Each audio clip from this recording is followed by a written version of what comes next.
Message হচ্ছে আমাদের ভাইদের প্রতি, আমরা হলাম আল্লাহর গোলাম, আমাদেরকে আল্লাহর গোলামি করে দেখাতে হবে। আল্লাহ আপনাকে বান্দা বলেছে, এবার আমি আপনাকে আপনার প্রাইস বলি। আল্লাহ সুবহানাহু ওয়া তাআলা বলছেন, যেই ব্যক্তি আমার বন্দেগীটাকে মেনে চলবে, মাত্র আল্লাহ আপনার কাছে 5 ওয়াক্ত সালাতে তো ডিমান্ড করেছে, আর কিছু করেছে? দেখেন তো আল্লাহর দয়াটাকে আমি আপনাকে বলি। প্রথম আয়াতটা ফিরে আসি, আল্লাহ কি বলেছে? ওমা খালাকতুল জিন্না ওয়াল ইনসা ইল্লা লিয়াবুদুন, আমি জিন এবং ইনসানকে সৃষ্টি করেছি আমার ইবাদত করার জন্য। আপনি বলেন তো দেখি, আজকে কার উপরে হজ ফরজ ছিল? কেউ আছে আজকে হজ করে আসছেন? আজকে হজ ফরজ ছিল? আজকে কোনো সিয়াম ফরজ ছিল? আজকে জাকাত ফরজ ছিল? তাহলে 5 ওয়াক্ত সালাত ছাড়া আপনি বলেন তো আজকে আপনার উপরে কি ইবাদত ফরজ ছিল? মাত্র 5 ওয়াক্ত সালাত। কত ঘন্টা? 24 ঘন্টার মধ্যে কয় ঘন্টা লাগে 5 ওয়াক্তকে জোড়া দিলে? 1 ঘন্টা, বেশি জোর 1 ঘন্টা। ফজরের নামাজ 10 মিনিট, জোহরের নামাজ 15 মিনিট, আসরের নামাজ ধরেন 4-5 মিনিট বা 10 মিনিট, মাগরিবের নামাজ 10 মিনিট, এশার নামাজ 15 মিনিট। হিসাব করেন কতটুকু হয়? 1 ঘন্টা পুরো হবে না? তাহলে 1 ঘন্টা মাত্র আপনি সালাত আদায় করলেন, আর আল্লাহ বলছেন, বান্দা তোমাকে আমি 1 ঘন্টার জন্য সৃষ্টি করি নাই, বরং আমি তোমাকে বন্দেগী করার জন্য সৃষ্টি করেছি। বন্দেগী মানে কি? তার মানে আজকে সারাদিন ঘুম নাই তোমার, সারাদিন তোমাকে দাঁড়িয়ে থাকার জন্য আমি সৃষ্টি করেছি। আজকে সারাদিন তোমাকে সিয়াম পালন করতে হতো, আজকেও তোমাকে যাকাত দিতে হতো, আজকে তোমাকে কুরবানি করতে হতো। এই জন্যই তো আমাদেরকে সৃষ্টি করা হয়েছে না? কিন্তু আল্লাহর দয়া দেখেন, আল্লাহ বলছেন, বান্দা আমার উদ্দেশ্য তো এটাই, কিন্তু বান্দা তুমি যদি সারা 24 ঘন্টার মধ্যে মাত্র 1 ঘন্টা আমার গোলামি করে দেখাও, বাকি 23 ঘন্টা আমি তোমাকে আমার গোলামি ভাববো। রমজান মাস মাত্র একটা মাস, আল্লাহ বলছেন 1 মাস তুমি সিয়াম ফরজ পালন করে দেখাও, তুমি 11 মাস খাও, তারপরে তুমি আমার কাছে সায়েম, তুমি আমার কাছে রোজাদার ব্যক্তি। আল্লাহ বলছে, তুমি জীবনে একবার হজ করে দেখাও বান্দা, তুমি 60 বছরে আমার কাছে হাজি। আল্লাহ বলেছে আমাদেরকে। আল্লাহ বলছেন সারা জীবন তুমি আমার কাছে বান্দাই থেকে যাইবা, মাত্র 1 ঘন্টার ইবাদতের বিনিময়। আর যখনই আপনি আল্লাহর বান্দা থেকে যাবে, আল্লাহ বলছেন, বান্দা তোর পাপগুলো আছে, এটা আমি মাফ করে দেব। শুধু আমাদেরকে কাবিরা গুনাহ থেকে বেঁচে থাকতে হবে, আল্লাহর বান্দা থেকে বেঁচে থাকতে হবে। আল্লাহর বন্দেগী কিভাবে নষ্ট হয়ে যায় সেই কাজে জড়ানো যাবে না। আমাদেরকে শুধু বড় শিরক থেকে, আল্লাহ সুবহানাহু ওয়া তাআলা শিরক করা যাবে না। আর জেনা, হত্যা বড় বড় পাপ। আমি একটা এক্সাম্পল দিই আপনাদেরকে। আপনাদের মাঝে কে আছে যে একে অপরকে জাদু করেছেন? আছে এমন কোনো ব্যক্তি? নাই। কেউ আছে এমন যে আল্লাহ ছাড়া অন্যকে সেজদা করেছেন? আল্লাহ না করুক, না থাকে এমন কেউ ব্যক্তি থাকতে পারে কেউ?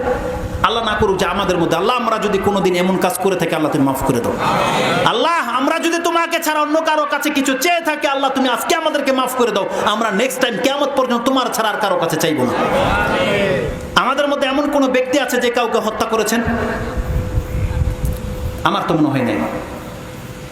তাহলে এই যে রাসূলুল্লাহ সাল্লাল্লাহু আলাইহি ওয়াসাল্লাম যে 7টা কাবিরা গুনাহর কথা বলেছে, আল্লাহ বলছেন ইজতানিবু সাবআল মুবিকাত। রাসূলুল্লাহ বলছেন তোমরা 7টা ধ্বংসাত্মক পাপ থেকে বেঁচে থাকো। তার একটা হচ্ছে শিরক, একটা হচ্ছে হত্যা, একটা হচ্ছে কি বললাম জাদু, আকলিল মালিল ইয়াতিম, এতিমের মাল ভক্ষণ করা। আপনাকে এতিমের মাল খান, আর আমাদের সমাজে এতিমই নেই, খাবেন কি? তো এতিমের মাল আপনারা ভক্ষণ করেন না। আপনারা কি কোনো সতী সাধ্বী মানে সৎ মহিলাকে অপবাদ দিয়েছেন? দেননি। যুদ্ধ হইতে হয়নি, আমরা পালামুখী। তাহলে 7টা অপরাধের কথা রাসূলুল্লাহ বলছেন, এটা হচ্ছে কাবিরা গুনাহ, আকবারুল কাবায়ের। আমি একটা শুধু বলি নি, সেটা হচ্ছে হারাম খাওয়া, জেনা, এগুলো বলি নি। কেন বলি না? কারণ এর গ্যারান্টি কেউ দিতে পারবে না। আমি হুজুর দিতে পারবো না আপনাদেরকে। আমি যদি হাত তুলে আপনাকে লজ্জা দিতে চাই না। তাহলে আমি যেই মেসেজটা আপনাকে দিতে চেয়েছি, দেখেন আল্লাহ সুবহানাহু ওয়া তাআলা যেই সমস্ত কাবিরা গুনাহ থেকে আমাদেরকে বাঁচিয়ে রেখেছে, আমরা প্রত্যেকে বেঁচে আছি, কিন্তু কারো কারো মাঝে কোনো একটা পাপ রয়ে গেছে। কেউ হয়তো জেনা করেছে, কেউ কাউকে হত্যা করে ফেলেছে। সে কোনোদিন জেনাও করেনি, মদও খায়নি, তার পাপ কি শুধু একটা হত্যা। কেউ আছে জেনা করে কিন্তু কাউকে হত্যা করে নাই, সে কোনোদিন নেশার মধ্যে স্পর্শ করে নাই। কেউ আছে আবার নেশা করে কোনোদিন কোনো মহিলাকে স্পর্শ করে নাই, হত্যাও করেনি। তার মানে আমাদের কারো মাঝে কোনো না কোনো পাপ জড়িত, কোনো একটা পাপ জড়িত। আল্লাহ সুবহানাহু ওয়া তাআলা বলছেন, বান্দা তুই সমস্ত পাপ থেকে বেঁচে আছিস, ওই একটা পাপ তোকে ডুবিয়ে দিবে, আল্লাহর ওয়াস্তে সেই পাপটা ছেড়ে দে, তুই আল্লাহর কাছে মুত্তাকি। বলেন আল্লাহ যেন আমাদেরকে কবুল করে। আমাদের প্রত্যেকের জীবনে কোনো পাপ নাই, ওই একটা পাপ আছে না, আমরা যদি সেটা ছেড়ে দিই আমরা মুত্তাকি। আর আল্লাহ বলছেন, বান্দা তুই যদি মুত্তাকি হস, তোর জন্য আমি জান্নাতকে প্রস্তুত করে রেখেছি। আল্লাহ বলছেন, ওয়াসারিউ ইলা মাগফিরাতিম মির রাব্বিকুম ওয়া জান্নাতিন আরদুহাস সামাওয়াতি ওয়াল আরদ উইদ্দাত লিল মুত্তাকিন। আল্লাহ বলছেন তোমরা দৌড় দাও, প্রতিযোগিতা করো, কে আগে আল্লাহর ক্ষমা নেবে। আল্লাহ বলছেন আমি তাকে ক্ষমা করে দেব এবং সেই জান্নাতের দিকে আসো, সেই যে জান্নাতের প্রশস্ততা হচ্ছে 7 আকাশ এবং 7 জমির সমান। আল্লাহ বলছেন উইদ্দাত লিল মুত্তাকিন, আমি এটাকে প্রস্তুত করে রেখেছি যারা আমাকে ভয় করে চলে তাদের জন্য। আমরা কি আল্লাহর মুত্তাকি বান্দা হতে প্রস্তুত? তাহলে আমাদেরকে এই যে দেখেন, একটা মানুষ ফেরেশতা হয়ে যাবে না, আমি বলছি না যে আমরা ফেরেশতা, কিন্তু আমাদেরকে যথাযোগ্য আল্লাহকে ভয় করে চলতে হবে।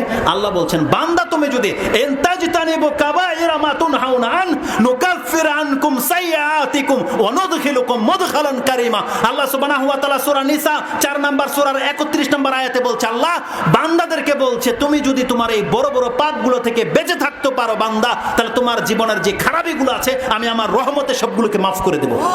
ওয়া নুদখিলুকুম মুদখালান কারীমা, আর আমি তোমাকে একটা সম্মানিত জায়গায় তোমাকে আমি স্থান দেব আল্লাহ বলছে। আর আল্লাহ আমাদেরকে মাফ করার জন্য কত ব্যবস্থা করে রেখেছে দেখেন। রাসূল সাল্লাল্লাহু আলাইহি ওয়াসাল্লাম বলছেন আসসালাওয়াতুল খামস ওয়াল জুমআতু ইলাল জুমআ ওয়া রমাদানু ইলা রমাদানা মুকাফফিরাতুম মা বাইনাহুন্না ইযাজতানাবাল কাবায়ের। আল্লাহ বলছেন কোন বান্দা যদি কাবিরা গুনাহ থেকে বেঁচে থাকতে পারে, তাহলে তার যতগুলো পাপ আছে, সে যদি ফজর থেকে যোহর পড়ে তার মাঝের যে পাপ আছে মাফ হয়ে যাবে। সে যদি যোহর থেকে আসর পড়ে, আসর থেকে মাগরিব পড়ে, মাগরিব থেকে এশা পড়ে, আল্লাহ বলছেন যেমনি সেই ওয়াক্তগুলো চলে আসবে, বান্দা এই গ্যাপের মাঝে যে পাপগুলো হয় এটা আমার রহমতে আমি মাফ করে দিই। গত জুমায় যারা সালাত আদায় করেছেন, আজকের জুমায় যারা উপস্থিত ছিলেন, আল্লাহ বলছেন ওয়াল জুমাআতু জুমা। গত রমজানে যারা হক আদায় করেছেন, আর রমজান মাত্র একটা মাস বাকি আছে, আমরা প্রত্যেকে আল্লাহর কাছে দোয়া করি আল্লাহুম্মা বাল্লিগনা রমাদান, আল্লাহ আমাদেরকে রমজান মাস পর্যন্ত পৌঁছে দাও। আল্লাহ আল্লাহ যথেষ্ট হায়াত দিয়েছো, আর একটা মাস আল্লাহ শুধু রমজানের চাঁদটাকে আমাদেরকে দেখিয়ে দাও। জানেন এটা কি হবে? রাসূল সাল্লাল্লাহু আলাইহি ওয়াসাল্লাম বলছেন আর রমাদান ইলা রমাদান, যখনই রমজানের চাঁদ উঠে যাবে আর আপনি জীবিত, আল্লাহ বলছেন মুকাফফিরাতুন মা বাইনাহুম, আপনার এর মাঝে যে পাপ আছে আল্লাহ মাফ করে দেবে। এটা মুসলিম শরীফের হাদিস, আমি আপনাকে বলছি, তাহারাতের অধ্যায় রয়েছে। অতএব আমাদেরকে আল্লাহ সুবহানাহু ওয়া তাআলার ক্ষমা নিতে বেশি কিছু লাগবে না। যার যে পাপ আছে আপনি আল্লাহর কাছে ফিরে আসেন, সেজদা করেন আর বলেন আল্লাহ আমি তোমার কাছে ফিরেছি, আমাকে মাফ করে দাও। আল্লাহ গ্যারান্টি দিচ্ছে আমি তোমাকে ক্ষমা করে দেবো।